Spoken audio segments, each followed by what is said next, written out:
Okay, welcome back, everyone. We are going to keep moving along with our orientation and jump back in with our next team, which is Visa and Immigration Services and Advising. This team is an advisor to the university's departments on all things related to immigration. They help process immigration-related documents. They also offer staff workshops on how to process these types of documents and to support folks who are coming to our country on different types of visas, and they are generally a great resource for these types of compliance questions. If you are hiring, sponsoring, terminating, or assisting international employees and scholars, or you yourself are on a visa and need some support, please reach out to this team. You can email them or you can visit them directly at Crawford Hall. They are a fabulous resource here on campus. Our next team is our compliance team. This slide tells us who runs our compliance program. So, what is compliance? Compliance is following the laws, contractual promises, and policies here on campus. It is knowing what is right, doing what is right, which is working with integrity. And integrity requires honesty and fairness with others, and respect for diversity of people and ideas. To help us do that, we have our compliance program. They are in charge of monitoring and coordinating our decentralized compliance efforts across campus. They are setting policies and they are training our workforce. And in fact, annually you will receive a notification that you are enrolled and required to take a short compliance training from them to update you on all the new things that we want to comply with each year. They also assess how the university is doing, investigate reports of non-compliance, and then obviously take all that information and report it up to leadership. All employees have a responsibility to understand and follow case policies, procedures, and laws. You must report violations that you learn of or observe. Anyone who has knowledge of wrongdoing but fails to report it may be subject to corrective action. The university will treat the information reported confidentially, to the extent possible, consistent with our obligation to investigate. Please note, the university will not retaliate against good faith reporting. In the next week or so, please read the entire comprehensive policy by clicking the link on the screen once you receive these slides or looking it up on our website. If you need to report a compliance concern, you can call the compliance office directly, or remember we do have the integrity hotline so you can make an anonymous report. But as we previously stated, we can only investigate on the information given.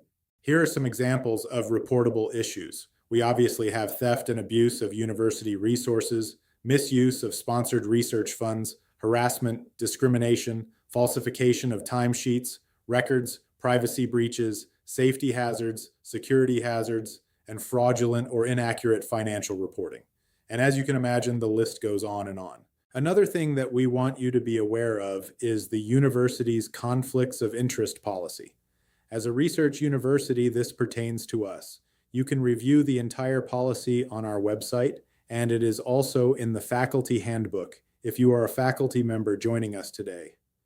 This policy applies to all members of the university community, including employees, faculty, and our members of the Board of Trustees, and it exists when someone has an outside interest that might adversely affect or even appear to affect an individual's judgment in carrying out their university responsibilities, such as how they are conducting their research or doing their administrative functions. Because of this, each year, reporting of outside interests is required of all faculty and staff involved in research, and this includes senior staff and others as determined by their supervisor.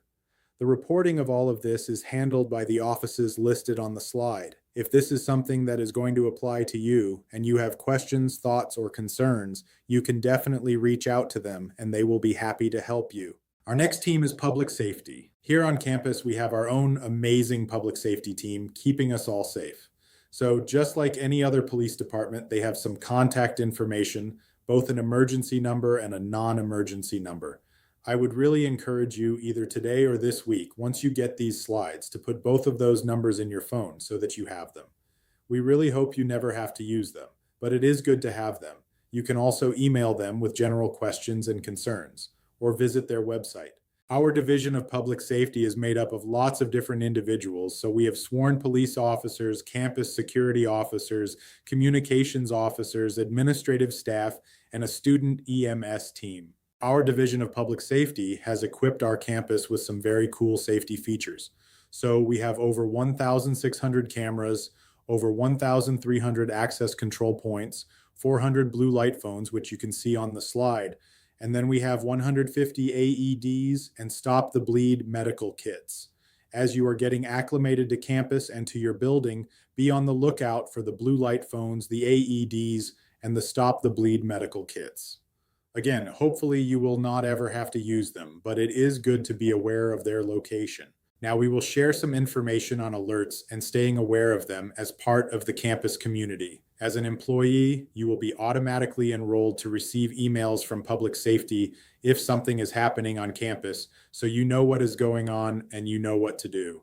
There is also an app you can download, which we will talk about in a little bit, called the Spartan Safe app. If something is happening, the outdoor blue light phones and loudspeakers will start talking and alerting you so you can follow their directions.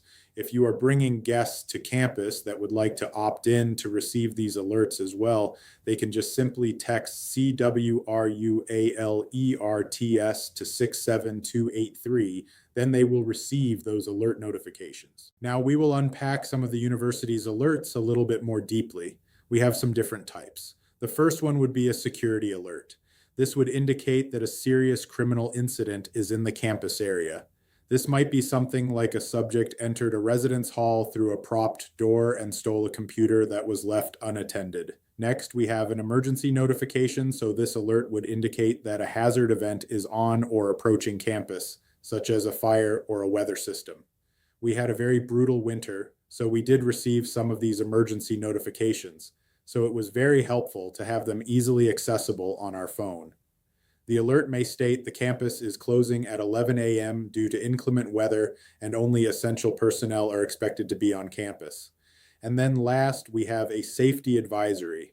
This is a non-emergency notice sent out about crime patterns that the team is noticing. It may let us know there have been a series of vehicle break-ins around campus and remind us to lock our doors and hide our valuables. Embedded within those alerts are some key emergency terms that we want to recognize. A lockdown would indicate that people should not be leaving or entering a building. Shelter in place means we want to stay in a safe indoor location. Evacuate means leave the area. All clear indicates there is no longer a threat. In the event of a campus emergency, the university has developed a layered notification system that uses several communication vehicles to ensure that information is distributed to everybody in a timely manner with a high degree of confidence. They are going to send out an emergency notification whenever there is a potential risk to your health and safety. The initial messaging might be vague, which makes sense. They are still figuring out what is going on, but then it is going to be followed up with messages that have more details sent within about 15 minutes. And then after that, the university will send updates every 30 minutes, informing you of what is going on until we reach the all clear notification. So now we are going to watch a video by the Division of Public Safety, which will tell us what to do if we have an active aggressor on campus. At Case Western Reserve University, ensuring your safety is our top priority. Across the university, we diligently prepare for emergency situations by implementing community-wide policies, trainings, and other initiatives. But no matter how much we prepare, emergencies still can happen. It's essential to know what to do in the unlikely scenario of an active aggressor situation on campus. An active aggressor is someone actively attempting to kill in a confined and populated area. The most effective response can be condensed into 3 words: run, hide, fight. Active aggressor situations unfold rapidly. If you hear sounds resembling gunshots or something out of the ordinary, trust your instincts. Immediately evacuate the area. Leave all of your belongings behind except your phone. If you're inside, use any available exit, including emergency doors and windows. If you're outside, run and keep moving until you're sure you're out of harm's way. Once in a safe spot, call CWRU Emergency 216-368-3333. Never assume someone else has already done so. Provide the location of the attack and any available physical descriptions. When police arrive, their primary focus will be stopping the attacker. Active shooters may blend in with the crowd, possibly even appearing as students. So when you're fleeing, raise your hands and spread your fingers to demonstrate you're not holding any weapons. If running poses too great a risk, then hide. If possible, lock yourself in a room and barricade the doors with whatever you can find. Turn off the lights, silence your phone, and stay quiet. Understand that law enforcement may take minutes rather than seconds to arrive, so stay hidden until you receive official instructions from the police or first responders. If running or hiding isn't possible, your final option is to fight. Grab anything you can get your hands on: chairs, books, backpacks, fire extinguishers. Work with others to incapacitate the aggressor. Throw objects. Employ whatever is available as improvised weapons. Use any means necessary to stop the attacker. There are other things you can do now to make sure you're prepared should such a situation occur. Get to know the areas you frequent on campus. Be aware of exit locations and have a clear escape route and plan in mind. Download the Spartan Safe app and opt in to Spartan alerts. Violent attacks extend beyond firearms.